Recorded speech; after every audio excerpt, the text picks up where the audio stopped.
सरकार की मांग करते हैं कि हमारा बच्चे को जो मारा है उसको सजा ही होना चाहिए। कौन सी सज़ा की मांग करते हैं? फांसी होना चाहिए। क्यों मारा जान से? उससे बेहतर था कि वो जेल कर देता। एसएसपी ने मेरे हस्बैंड को मार दिया। वो गया था दही लाने के लिए तो उसको पकड़ लिया तो बहुत मार मारा। वो गाड़ी 4 चक्का मंगा करके उसको तेजी में लेकर के निकल गया। पुलिस को ये किसने अथॉरिटी दिया, कौन सा कॉन्स्टिट्यूशन और संविधान ने अथॉरिटी दिया कि तुम उठा करके ले जाकर उसको जान से मार दो? क्या तुम्हें बंदूक इसलिए दिया जाता है कि किसी का फर्जी इनकाउंटर कर दो? क्या तुम्हें लाठी इस तरह दी जाती है कि तुम किसी को भी मार दो? फांसी का सजा होना चाहिए। क्यों कि जिंदगी के लिए उसको 2 बच्चा को और बीबी को दुख हो गया। अभी कोई नहीं है इसका सहारा, सिर्फ अपने सहारा है, कोई नहीं है, कैसे रहेगा? लेकिन अभी तक हमने एक अख्तरुल ईमान साहब के अलावा किसी को नहीं देखा है कि जो उस जगह पे ज़मीन पे जा करके उस पीड़ित परिवार के साथ खड़ा। आप देख रहे हैं कि एक बेवा आज 1 महीने से अररिया जिला समरनालय का चक्कर लगा रही है और उनके पिता बेबस आंसू बहा रहे हैं और महागठबंधन की ये थकबंधन सरकार इसको दिलासा सिर्फ दे रही है। मामला एक आम पब्लिक को इस तरह से मार दिया हो और उस पर वो लोग चुप बैठे हुए हो, मुझे शर्म आती है। ऐसे पद पर आसीन बैठे लोगों को लज्जा आना चाहिए, शर्म आनी चाहिए कि इस पद पर उन्होंने किस तरह आसीन है कि उन्होंने एक आम पब्लिक को इस तरह एसएसबी वाले मारे और इन्होंने सूद नहीं लिया। उसका 2 बच्चा है, एक बीवी है, बूढ़ा बाप है, कौन खिलाएगा, कौन देखेगा? हम लोग इंसाफ चाहते हैं, इंसाफ होना चाहिए हम लोग का। उसको इतना पिटाई किया कि जान से ख़त्म कर दिया, जान से ख़त्म करके वो भागलपुर भेज दिया। यहाँ का प्रशासन इतना निकम्मा है।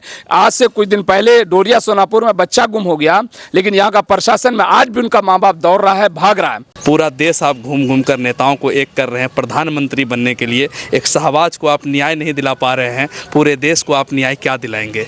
कश्मीर को न्याय क्या दिलाएंगे? अररिया जिला मुख्यालय में हमारी मौजूदगी है और हम आपको एक ऐसी घटना के परिवार वालों से मिलाने का काम करेंगे। एसएसबी वालों ने शहबाज को पीट कर मार दिया था, जिसे आपने सोशल मीडिया के जरिए जाना। उनकी पत्नी हमारे साथ है, हम उनसे बात करना चाहेंगे। क्या हुआ था शहबाज के साथ? एसएसपी ने मेरे हस्बैंड को मार दिया। दही लाने के लिए गया बॉर्डर के पास, 2 मिनट रास्ता है मेरा घर का तरफ से।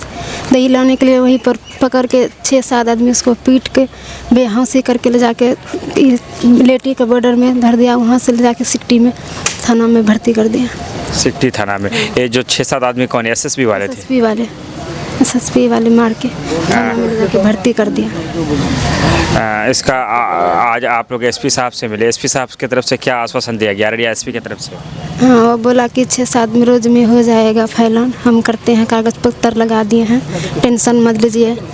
शहबाज अपने घर से दही लाने के लिए जाता है और एसएसबी के जवानों द्वारा उन्हें इतना पीटा जाता है कि अब वो हमारे बीच नहीं है। ये उनकी पत्नी है, ये शायद उनके बच्चे होंगे, ये शहबाज के बेटे हैं और ये भी उनके बच्चे हैं। एसएसबी के पिटाई के बाद शहबाज दुनिया से चले जाते हैं। आज अररिया जिला मुख्यालय में एसपी साहब से इन लोगों ने मुलाकात की और इन्हें आश्वासन दिया गया है कि शहबाज के साथ इंसाफ होगा। शहबाज की बहन है हमारे साथ मौजूद, हम उनसे भी बात करना चाहेंगे कि एक तरफ जहां कहा जाता है कि हिंदुस्तान कानून से चलता है, बाबा साहब अम्बेडकर ने एक कानून की किताब लिखी जिसमें उन्होंने सभी को बराबर का हक दिया, इंसाफ दिया, लेकिन फिर भी आज गरीबों को इंसाफ के लिए दर बदर की ठोकरें क्यों खाना पड़ता है? जब आपने सुना कि शहबाज इस दुनिया में नहीं रहा, कैसा लगा था आपको?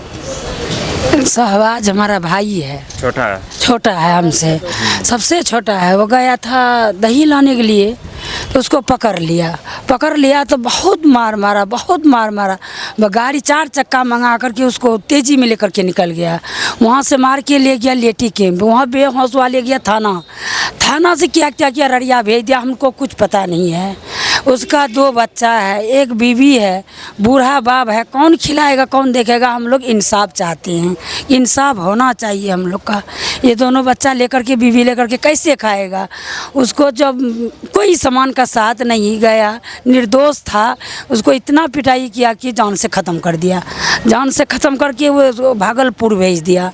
अररिया नहीं रखा, सिकटी नहीं रखा, भागलपुर से फ़ोन हम लोग सुने कि मर गया। तब यहाँ से आदमी गया, 2-4 आदमी हम लोग को देखने के लिए नहीं दे रहा था, थाना में मुलाकात करने के लिए भी नहीं दे रहा था कि कैसा है शहबाज, थोड़ा देखेंगे कि नहीं है यहाँ नहीं है शहबाज अंदर में बेहोशी। जब हॉस्पिटल ले गया बेहोशी में, हॉस्पिटल में हम लोग भेंट किए कि कैसे हो गया शहबाज की बेहोश हो गया। तो इतना नहीं बोला थाना वाला कि बेहोशी हो गया तो अपना लोग 2 आदमी इसका साथ में रहिए, नहीं हम लोग को भगा दिया कि नहीं आप लोग जाइए, शहबाज ठीक है। मैं बेहोशी हुआ लेकर के अररिया आ गया, अररिया में मर गया कि क्या हुआ, लेकर के भागलपुर चले गया। आज एसपी साहब से मुलाकात हुई, हाँ। क्या आश्वासन मिला उनकी तरफ से, क्या कहा है एसपी साहब ने? कहा कि इंसाफ हो जाएगा, इंसाफ करेंगे। तो हम लोग बोले कि हाँ इंसाफ कीजिए, 2 बच्चा है, 1 बीवी है, कैसे रहेगा, इंसाफ करिए आप लोग का पास हम लोग आए हैं इंसाफ चुनने के लिए कि हाँ इंसाफ हो जाएगा। कोई एक टारगेट समय दिया गया है कि इतने दिन तक, इतने दिन के अंदर में हम लोग हफ्ता रोज का बाद इंसाफ कर देंगे, हो जाएगा। इंसाफ हफ्ता रोज का टाइम लिया। कानून और प्रशासन से क्या मांग करेंगे? जिन लोगों ने शहबाज का जान लिया वो कोई गुंडे मवाली लोग नहीं थे, जिन्हें देश का रक्षक कहा जाता है, उन लोगों ने आपके भाई की जान ले ली, क्या सज़ा की मांग करेंगे? सज़ा की उसको गिरफ्तारी कीजिए, गिरफ्तारी होगा, फांसी का सज़ा होना चाहिए। क्यों कि ज़िंदगी के लिए उसको 2 बच्चा को और बीवी को दुख हो गया। अभी कोई नहीं है इसका सहारा, सिर्फ अपने सहारा है, कोई नहीं है, कैसे रहेगा? शहबाज की बहन ने मांग किया है कि उन्हें फांसी की सज़ा हो। अगर ऐसे मामलों पे सरकारें संज्ञान नहीं लेती, प्रशासन अगर सही से कार्रवाई नहीं करती, तो हाथों में बंदूक देने का मतलब ये नहीं होता कि हम किसी पर भी गोलियां दाग दें। हाथों में लाठी देने का मतलब कदापि ये नहीं होता कि हम कानून के साथ खिलवाड़ करें। वो सरकार बिहार में उन लोगों की सरकार है जो अपने आप को कहते हैं जनता का राज है। अगर सही में जनता का राज है तो शहबाज की जो ये बड़ी बहन है, शहबाज के जो बच्चे हैं, शहबाज की जो बेवा ये बीवी है, ये 3 बच्चे हैं, तो अगर हमारी बातों को राष्ट्रीय जनता दल, जदयू और कांग्रेस के नेता सुन रहे हैं तो उनसे हम कहना चाहेंगे कि अगर आज शहबाज के परिवारों को इंसाफ नहीं मिलेगा तो ये बेलगाम अधिकारी और बेलगाम पदाधिकारी जिनके हाथों में बंदूक होते हैं वो किसी पर भी गोलियां चला देंगे, उसके बाद फिर संभालना मुश्किल हो जाएगा। हम जानना चाहेंगे यहाँ कुछ और लोग मौजूद हैं, कोई अपनी बातों को, उनके पिता है, बातों को हम रख रहे थे।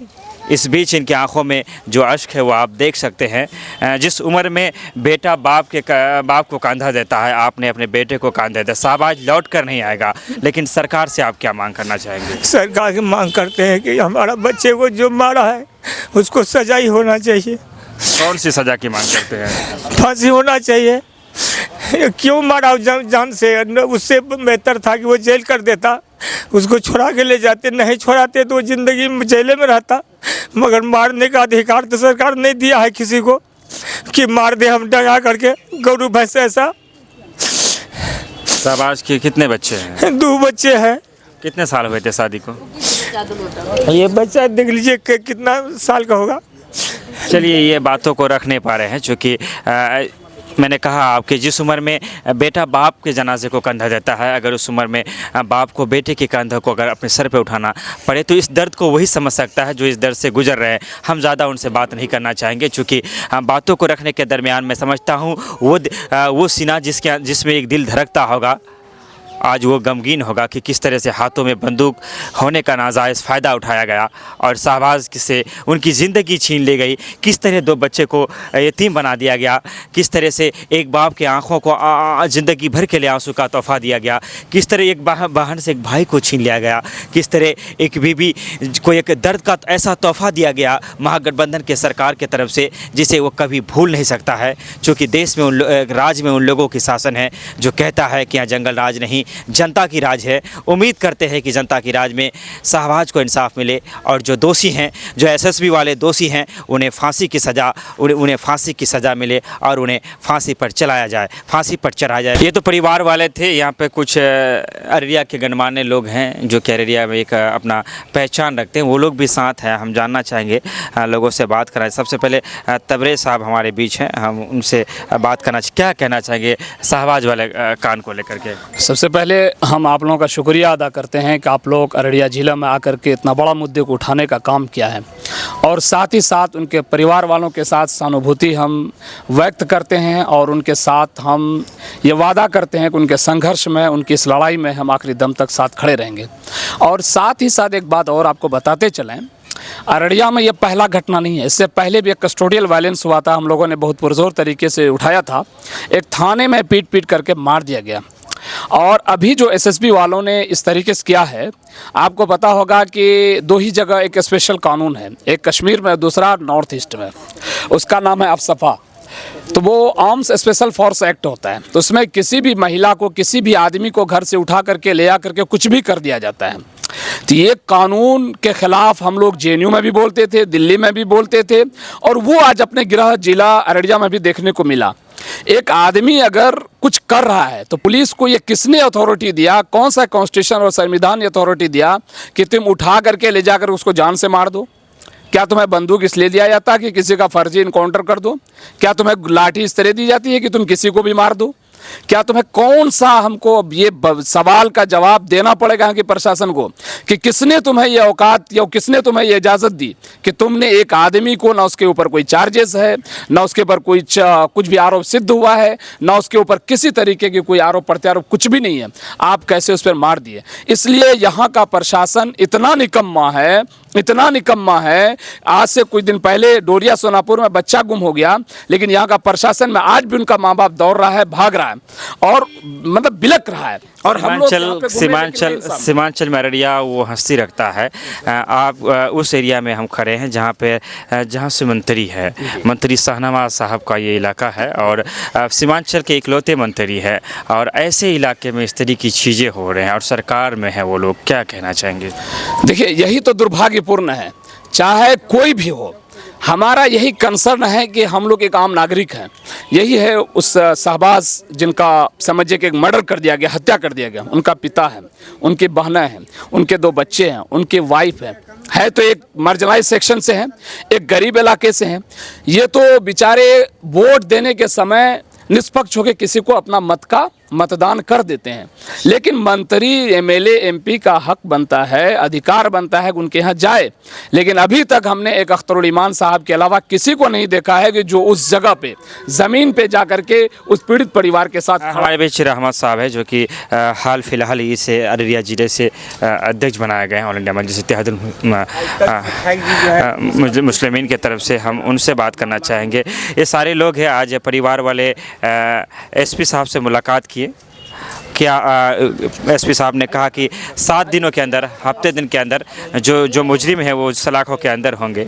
आप क्या राय रखते हैं? महागठबंधन की राज है और इस तरह की सारी चीज़ें होते, कहा जाता है मुख्यमंत्री नीतीश कुमार की तरफ से, उप मुख्यमंत्री की तरफ से कि बिहार में जनता का राज है। सर, जनता का राज कहाँ है? आप देख रहे हैं कि एक बेवा आज 1 महीने से अररिया जिला समरनालय का चक्कर लगा रही है और उनके पिता बेबस आंसू बहा रहे हैं, और महागठबंधन की ये थकबंधन सरकार इसको दिलासा सिर्फ दे रही है, कोई इंसाफ की बात नहीं हो रही है। मैं तो कहना चाहता हूँ कि इतने बड़े वारदात हो गए, एसएसबी के जवानों ने शहबाज को पीट पीट कर मार डाला। बिहार प्रदेश अध्यक्ष अख्तरुल ईमान साहब जो AIMIM के पार्टी के अध्यक्ष हैं और विधायक हैं अमूर के, उन्होंने भी आकर एसपी को ऑन कैमरा फ़ोन किया कि आप इंसाफ के लिए आप घटनास्थल पर आइए, लेकिन अभी तक अररिया के एसपी ने एक बार भी घटनास्थल पर जाना मुनासिब नहीं समझा। मैं पूछना चाहता हूं अररिया के एसपी से, क्या शहबाज के जो गार्जियन है, शहबाज जो है, क्या वो भारत के नागरिक नहीं थे? क्या उनको भारत के संविधान में सुरक्षा और न्याय मिलने का हक नहीं है? मैं उनसे पूछना चाहता हूँ, ये जो घटना है, एसएसबी के जवानों ने जो हत्याएं करी है, ये सरकार के लिए एक चैलेंज है, अररिया एसपी के लिए एक चुनौती बन जाना चाहिए, लेकिन वो उसको लिपापोती में लगे हुए हैं, उसको दबाने में लगे हुए हैं। मैं कहना चाहता हूँ बिहार सरकार के बेबस सरकार से कि आप होश में आइए। कौन सी ऐसी मजबूरी है? बिहार तो आपको संभलता नहीं है, पूरा देश आप घूम घूम कर नेताओं को एक कर रहे हैं प्रधानमंत्री बनने के लिए। एक शहबाज को आप न्याय नहीं दिला पा रहे हैं, पूरे देश को आप न्याय क्या दिलाएंगे?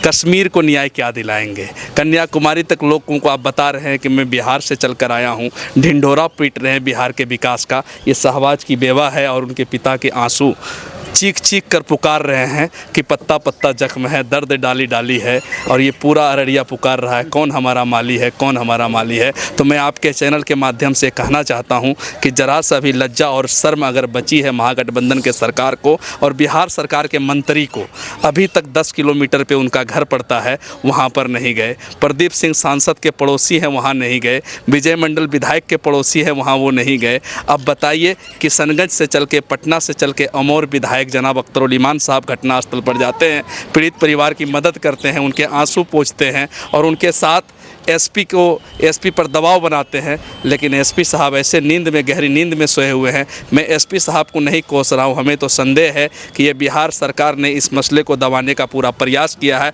और बिहार सरकार चाहती है कि ये मुद्दा नहीं उठे और बिहार सरकार अपनी फेलियर सरकार को छुपाने के लिए मुद्दा दबा रही है और मैं दबने नहीं दूंगा इस मुद्दे को। कई ऐसे वीडियो आपने देखे होंगे कि ये बिहार सरकार की बात आई और नीतीश कुमार के लिए कहा जाता है क्योंकि अगर सबसे कमज़ोर कड़ी अगर कोई है, दुखता हुआ रक्त तो अफसरशाही है, जिससे हम इनकार नहीं कर सकते।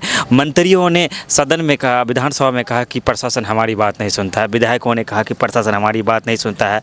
तो क्या कहना चाहेंगे कुछ? तो देखिए, मैं तो आपको क्लियर रूप में ये बता दूं कि जो सरकार है महागठबंधन की, ये बहुत कमज़ोर सरकार है। ये सरकार लालू यादव की सरकार हो सकती है, तेजस्वी यादव की सरकार हो सकती है, नीतीश कुमार की सरकार हो सकती है, लेकिन जनता की सरकार ये नहीं है। अगर जनता की सरकार होती तो जनता की चीख पुकार उनके कानों में गूंजता और वहाँ अभी तक वो चैन से नहीं सोते। तेजस्वी यादव जी अपनी बेटी का छठी करने में व्यस्त हैं, नीतीश कुमार प्रधानमंत्री बनने में व्यस्त हैं। बिहार की जनता लाचार है, मजबूर है, अपना चप्पल खिसिया गए हैं चलते चलते, लेकिन उसको न्याय नहीं मिल रही है। क्या लगता है शाहबाज को इंसाफ मिल पाएगा? देखिए, ये तो मैं सरकार को कहना चाहता हूँ कि आपके लिए चुनौती है ये। अगर आप अफसर समझ रहे हैं तो मैं रहमत अली और हमारे नेता जनाब बैरिस्टर असदुद्दीन ओवैसी साहब और अख्तरुल ईमान साहब चुप नहीं बैठेंगे। कुछ लोग हैं जो बोलना चाहेंगे। क्या नाम हो सर आपका? मेरा नाम इम्तियाज़ अनीस उर्फ लड्डू। मैं as a social worker Araria में पूरा काम कर रहा हूँ। लड्डू भाई, ये शाहबाज को इंसाफ मिल पाएगा लगता है आपको? मुझे तो लगता है कि इंसाफ मिलेगी, क्योंकि सरकार सोई हो, प्रशासन सोई हो, लेकिन आम जनता सोई नहीं है। आम जनता जागी हुई है और हमें उम्मीद है कि आम जनता इंसाफ ज़रूर लेके रहेंगे। हमारे प्रतिनिधि, चाहे वो सांसद हो, चाहे एमएलए हो, चाहे वहाँ के मंत्री हमारे साथ हैं, उन लोगों को भी एक दिल में विचार आना चाहिए था कि एसएसबी का एक मामला एक आम पब्लिक को इस तरह से मार दिया हो और उस पर वो लोग चुप बैठे हुए हो, मुझे शर्म आती है। ऐसे पद पर आसीन बैठे लोगों को लज्जा आना चाहिए, शर्म आनी चाहिए कि इस पद पर उन्होंने किस तरह आसीन है कि उन्होंने एक आम पब्लिक को इस तरह एसएसबी वाले मारे और इन्होंने सूद नहीं लिया। और हमारे एसपी साहब भी सोए हुए हैं, इंक्वायरी होनी चाहिए। दिया गया कि 1 हफ्ते में अंदर कर लिया। 1 माह तो हो चुका है, अब 1 हफ्ते भी देख लिया जाएगा। अगर 1 हफ्ते में नहीं सूद लिया जाएगा तो हमें तो यकीन है कि आम जनता रोड पर उतर जाएंगे। अगर आम जनता उतरेंगे तो सरकार भी नहीं बचेगी, प्रशासन भी नहीं बचेंगे। 1 हफ्ता देख लिया जाए, उसके बाद आम जनता रोड पे उतरने का काम करेगा। अगर शाहबाज के परिजनों को इंसाफ नहीं मिलता है, शाहबाज लौट कर नहीं आएगा, एसएसबी की मार पड़ती है उन पर और वो दुनिया से चले जाते हैं। शाहबाज लौट कर नहीं आने वाले हैं, लेकिन क्या शाहबाज के जो परिजन बचे हुए उन्हें इंसाफ मिल पाएगा, ये आने वाले वक्त में पता लग पाएगा। विदा लेते हैं आपसे, धन्यवाद, शुक्रिया, आदाब।